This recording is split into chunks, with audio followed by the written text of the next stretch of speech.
আমরা আমাদের নবীকে সবচেয়ে বেশি ভালোবাসি, যিনি আখিরি নবী, যাকে বলা হয়েছে ওয়ামা আরসালনাকা ইল্লা রাহমাতাল লিল আলামিন।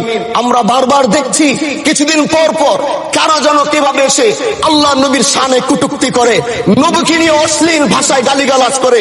এই দেশের মানুষ নামাজ না পড়লেও যদি কেউ নবীকে কটূক্তি করে তার কলিজা ছিঁড়ে যায়, সে রাজপথে নেমে যায়।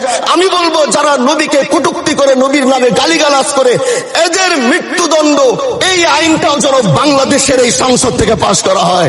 মাননীয় স্পিকার, এলাকায় বলেছিলাম যে আমরা ন্যায়ের পক্ষে কথা বলবো, ইনসাফের পক্ষে কথা বলবো। তখন অনেকে হাত ধরে বলেছিল, হামজালা ভাই জাতীয় সংসদে যখন যাবেন একটু বললেন হাদি হত্যার বিচারটা যেন হয়। ন্যায়ের পক্ষে কথা বলেছিল, ইনসাফের আওয়াজ দিয়েছিল। আমাদের মতোই যুবক মাননীয় স্পিকার, তিনি এই যে স্বপ্ন বলেছিল এক সুন্দর বাংলাদেশ করবার, রাস্তার ভিতরে সেই স্বপ্ন থামিয়ে দেওয়া হয়েছে। এই বিচার যদি না হয় তাহলে আমাদের মতো আন্দোলনের নিরাপত্তাও রাস্তায় কেউ দিতে পারবে না মাননীয় স্পিকার।